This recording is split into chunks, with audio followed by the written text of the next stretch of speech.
Juan, good to have you on the program today. How are you? Good. Couple quick things. I was talking with someone just this morning. We had breakfast that many people in this audience would know the name of. Not super famous, but not famous. And in the course of that conversation, he asked me, do you think we're through the worst of it yet? And I says, no, not by a long shot. I personally believe still that we have a gripping moment ahead of us, that there's a near death experience for America, that it will be as close as the bullet for President Trump or bullets. By the way, there's been some tremendous work done by a group that's releasing their video on the 13th of July, and I hope everybody here will watch that. What they did is they used a very specific type of camera system that is used at crime scenes, and did a very exhaustive examination of where the person was killed near President Trump, as well as the trajectory of the bullet that hit President Trump's ear, and came to a very solid, I think, conclusion that absolutely there was more than one shooter at the Butler event. And so, why that's important is because, who had the authority, who is in on the scam to try to sell us that there was one shooter, and was the intent all along to sacrifice that shooter to cover a larger conspiracy? Um, and is there still deeper conspiracies yet to be exposed here in the country? So, with that in mind, we're still in a fairly serious situation. I think that we still have some kind of a very dark event out here that will be a near death experience for America, that will be like what happened with President Trump. His is a preface to the rest of us as a nation. Um, uh, Very symbolic, and that, but for the grace of God, we as a nation would not survive some event that's cascading towards us right now. And when is that event? There's lots of people speculating about stuff going on over the 4th of July. I don't believe that's at all it. We're going to own that period. The fireworks are celebrating where we're going, but there's some fireworks coming. Um, but most of what people are projecting and calling for is nowhere near what I think is out there looming for us. Do not think for an instant that what's coming is a year or two out. Okay? Disclosures are coming. It's going to be epic. Think about what I've said before. China, as an act of war, got involved in the US elections multiple times. But the high point was the theft of the 2020 election and then putting Biden into office. And so, Biden being in office, he was an agent of a foreign power. But it's a little more involved than just that, because if Biden wasn't coherent enough to even use the auto pen, if China engineered and stole the vote and was controlling what was going on in the White House remotely, then even every bill, every action, every appointment to certain offices was not being done or signed to by Biden. There is critical stuff that's coming. And the implications of the fact that China engineered this and then Biden wasn't even coherent. That's why there's been such a fuss being made about who knew what within the Biden administration about Biden's incompetency. What did they know and when did they know it? And what impact does that have on all sorts of things, including stuff that he allegedly signed? Very serious stuff, not just a little bill here or there. And when did that begin? The war within that realm is about to go incandescent. Now, the reason I say that in part, I've said it before, but it's coming to a head fairly quickly. When we get to the election stuff and the stolen election 2020 for us, the people that did this, that we have in custody, that have brought their evidence with them and their testimony, those people, their testimony is they stole the leadership not in 5 or 10 or 30 countries, 71 countries plus the United States. Over half the population of the planet is living under the leadership of people who aren't the will of the people in those countries. So when we started attacking election frauds across the world, we're going to get ours sorted out, and then we're going out and we're helping all of our brothers. We're not going to be our brother's keeper. We're going to be our brother's brother and help them get their elections sorted out in their own countries. That will be the front page news.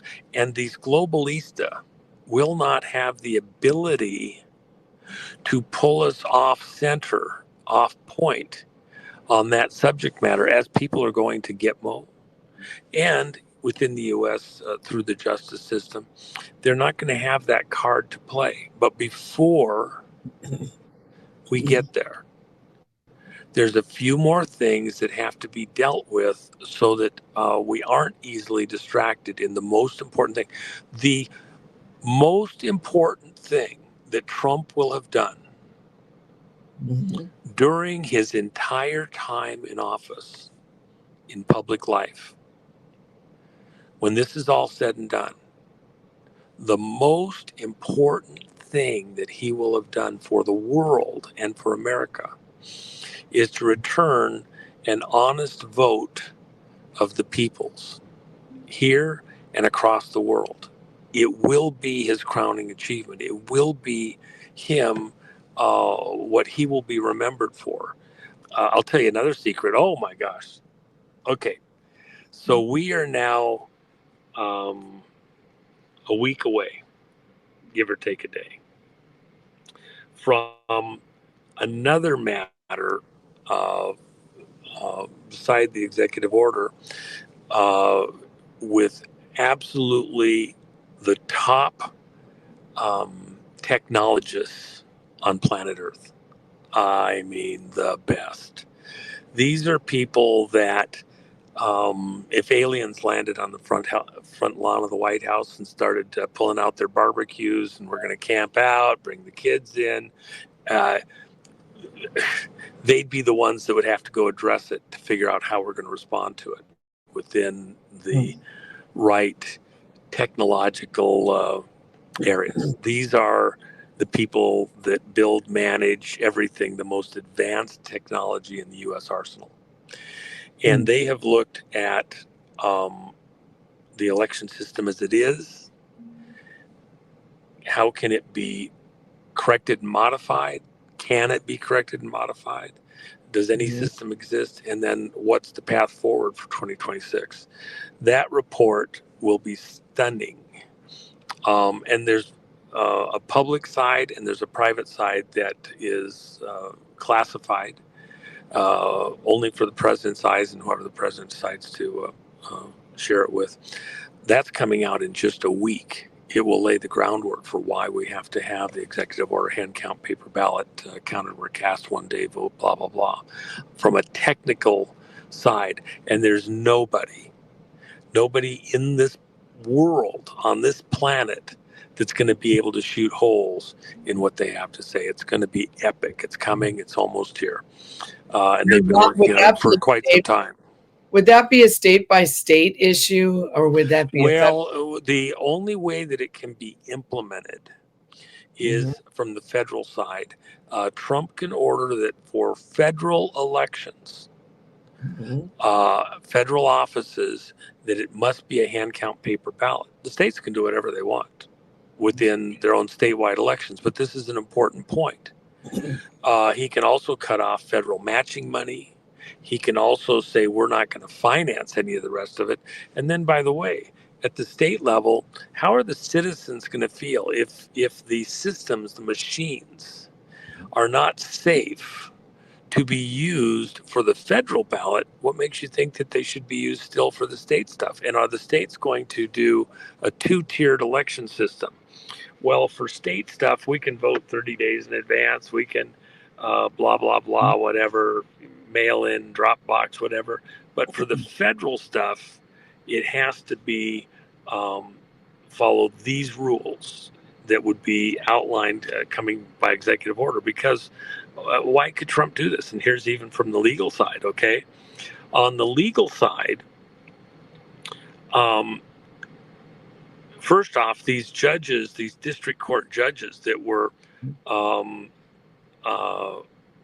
interfering with stuff all across the country, the Supreme Court just decided the other day that they don't have the legal right to interfere in stuff all across the country. If they want to do a decision, it's within the district where the thing is brought, and they can make their own decision. But the Supreme Court just put a complete end to all of these national legal pushes to interfere with Trump by these district court judges. They just got shut down and kicked in the ass hard with the that was a huge win. Huge win. It's a huge win. But so now you go to the election stuff.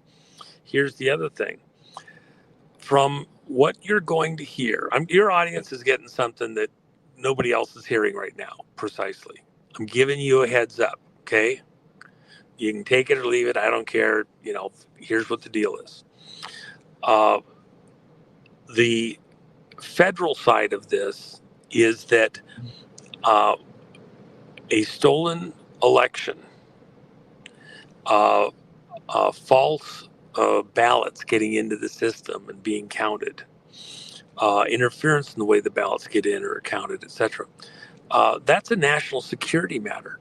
Do you think the fact that Biden got into office under falsehoods and became, or the image of Biden and the people behind him became the functional president / commander in chief of America, is, something that should be dealt with at the Justice Department or, in some district court? And we should have to go. We've been blocked this whole time from getting into any serious, real court cases. People think that all these court cases that, Obama was found to be okay to be president, that Biden was okay to be president. No, it wasn't. The courts blocked us. We never actually got real hearings. Well, and these were judges, one that Obama implemented and put in place, correct? Well, some of them or others. It's I won't just put it there, but I will tell you this: that at the end of the day, when you have a national security issue, especially in light that we've now got people being briefed in the very highest places concerning exactly what has been brought to us on the 2020 vote, it'll be undeniable. Everybody has looked at it, even Democrats have just, okay, yeah, you got it. Thinking in office Democrats, by the way. They're not arguing on the facts of what we have here, but I'm sure some will show up somewhere along the line as this becomes more public over the next many weeks. But the important feature here that everybody needs to understand is that it's a national security issue. So when Trump issues an executive order that for all federal elections, every federal office, it must be Mhm. certain things: hand count, paper ballot, counted where cast, 1 day vote, blah, blah, blah. Um, when he issues that executive order, no person of any party is going to be able to go to any court in America Mhm. and counter it. Why? Because he won't sign that executive order as the President of the United States. He signs it as the Commander in Chief. Mhm. And uh, uh, what's part of the rest of the issue? We weren't attacked by some Al Capone group. We weren't attacked all by itself by some, James Bond mega group working in the background solely. We were attacked in a nation state act of war. A Mhm. stolen election is an act of war. It's categorized in the war law of war manual as a um, weapon of mass destruction to steal the vote, Mhm. because it can cause massive death and destruction. And that's exactly what happened. That's why you have Ukraine war, Yemen war, continuation of the Congo war, etc. Mhm. So with that in mind, when Trump signs that, he's doing it as the commander in chief because we're under attack and we have the proof that China did it. That's not a policing action. There's no court in the country that will have the legal authority to challenge the commander in chief on a matter of national security. Won't happen. And Congress can't even interfere with what he does in that period because of what's going on. It's not going to happen. In fact, the reverse is going to Mhm. happen. Congress is going to be embarrassed. Remember the Brunson case, and we're not done. Well, and So, Juan, wasn't that executive order from what I recall, Executive Order 13848, that if there was proved to be a stolen election, that election would be nullified or not? yeah, Wasn't that we've got, the executive order? there was a timing thing. And so, without getting into other stuff that's happening right this second, there's multiple fronts to attack this issue. Uh, some from within 13848 and other orders around that, and some other stuff. So there's the fight's on in the within the public, within this group. What I want you to think about, those are conversations we're going to get to have a whole bunch of, but um, think about the people that are going to be exposed in the course of this, not just business people or politicians in America, but from a global side. Mhm. And they don't want that heat.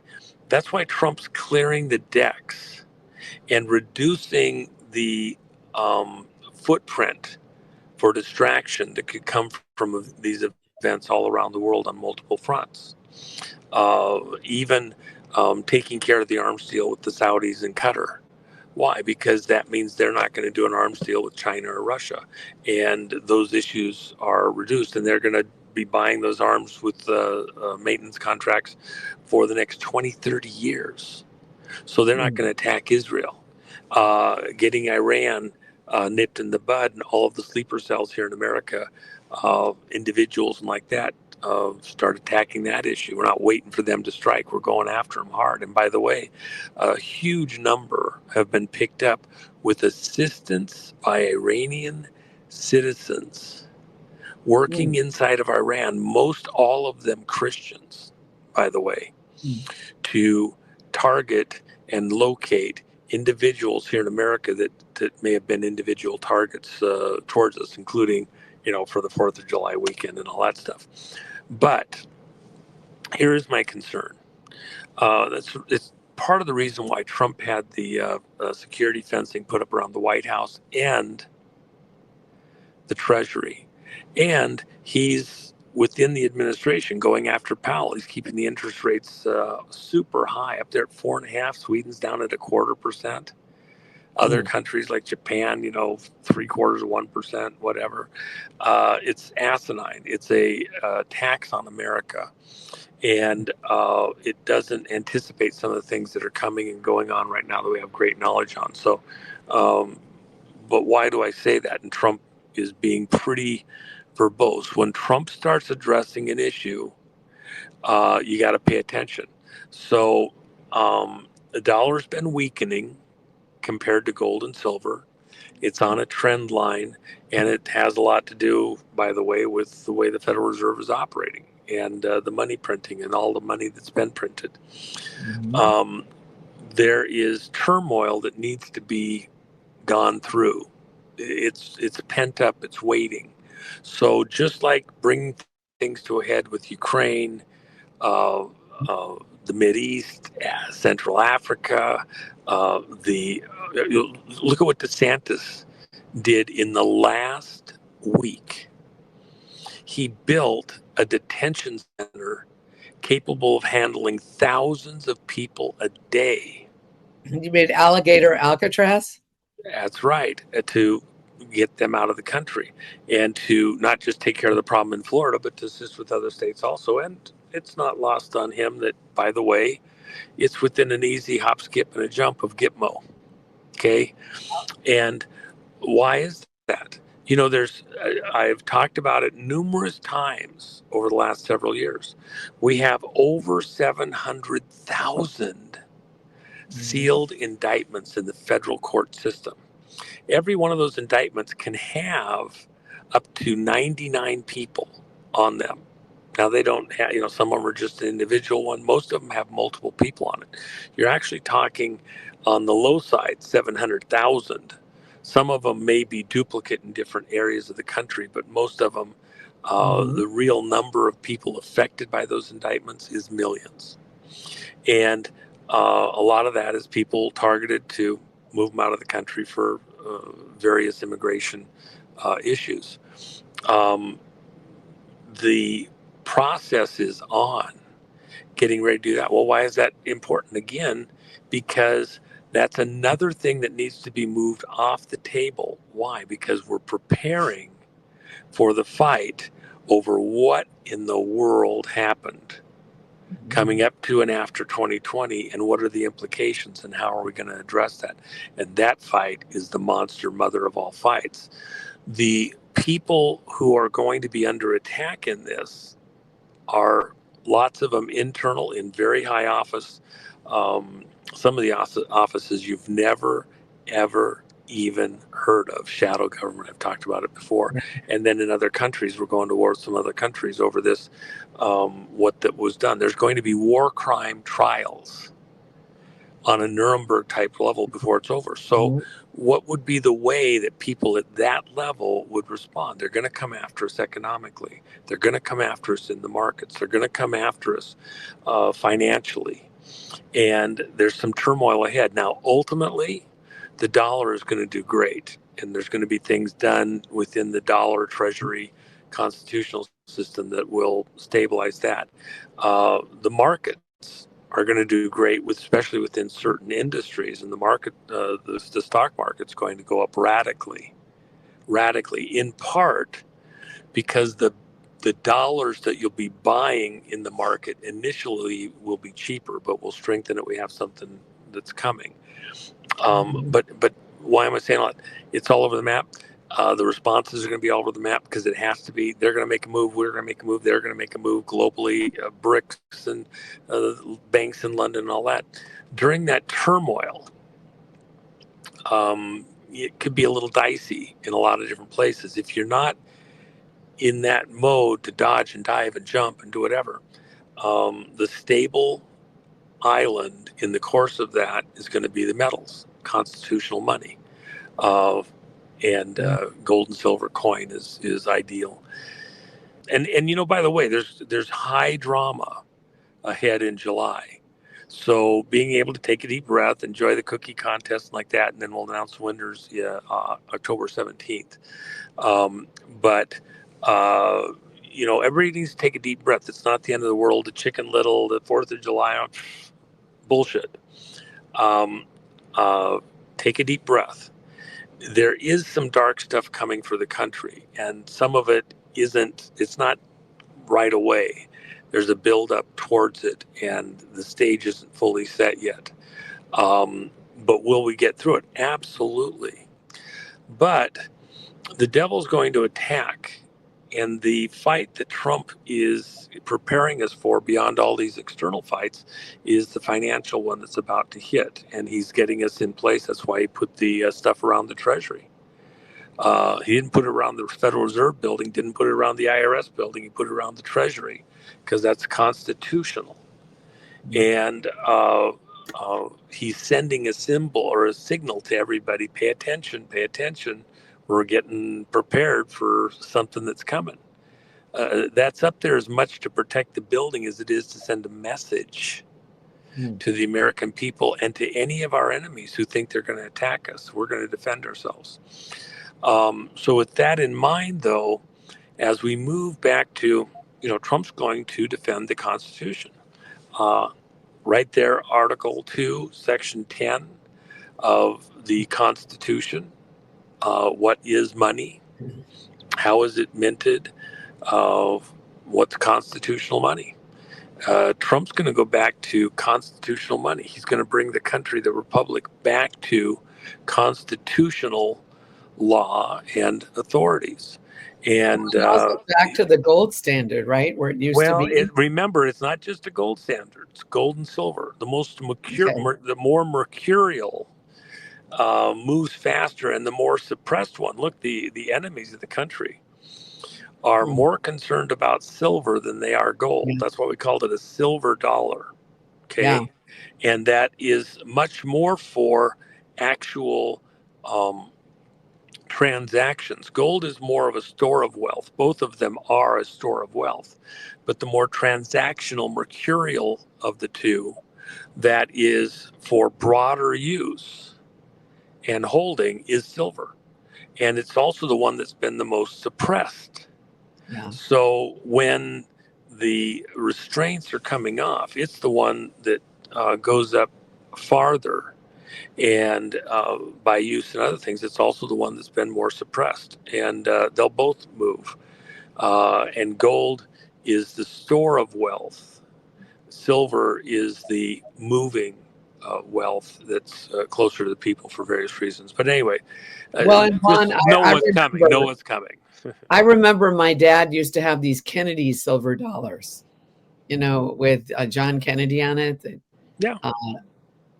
So that was, I don't know how long ago, but I remember him. Well, the 64 silver dollar, Kennedy silver dollar, that was the end of real silver in our coinage. And then they began debasing it after that, putting in a portion of filler.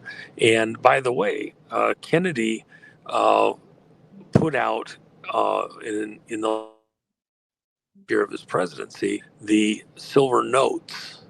So they were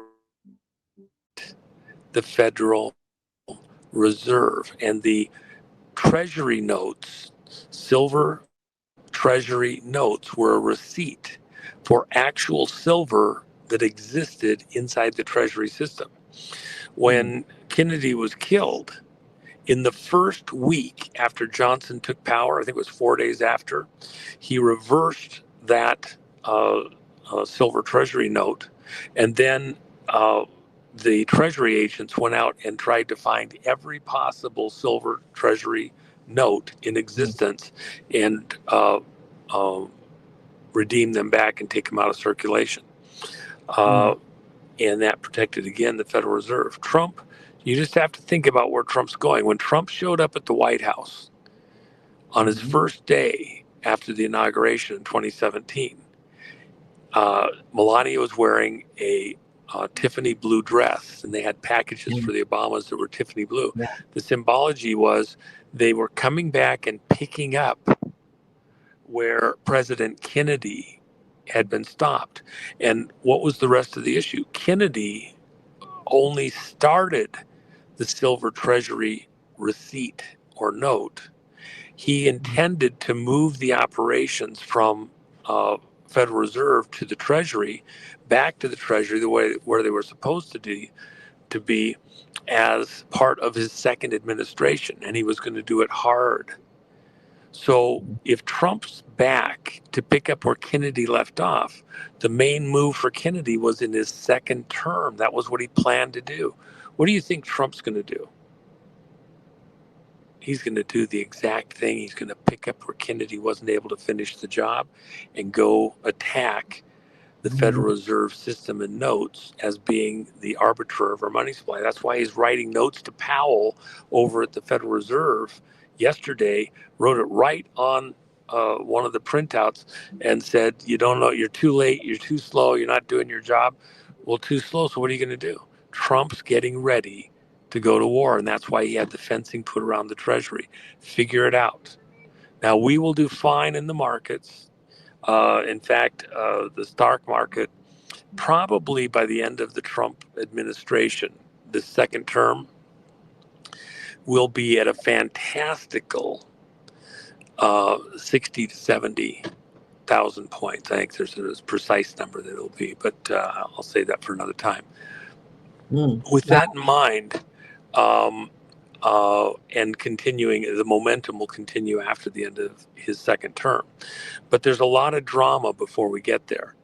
And the dollars, for the time being, are going to get a lot less valuable in the course of it until we switch the value of the dollars from Federal Reserve notes to Treasury notes.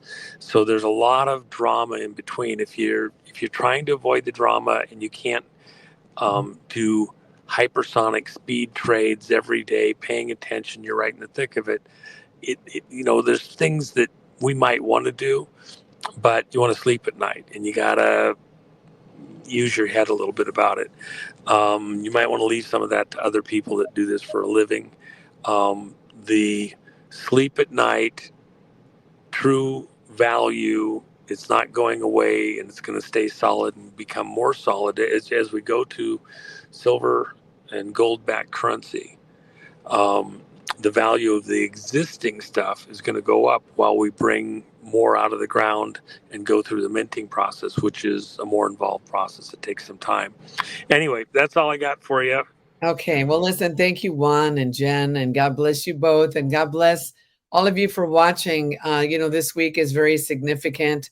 Next year will be the 250-year anniversary of America. It was already the 250-year anniversary of the Army. So we're hitting some crossroads, some markers. And I believe that we're coming into a Jubilee time. 50 is the number of Jubilee, where everything's wiped out from the past. God's going to redeem America, restore the culture. So on this 4th of July week, happy 4th of July, everybody. I believe that we are going to see the greatest show on earth. So thanks for watching. We'll see you soon. The best is yet to come. God bless.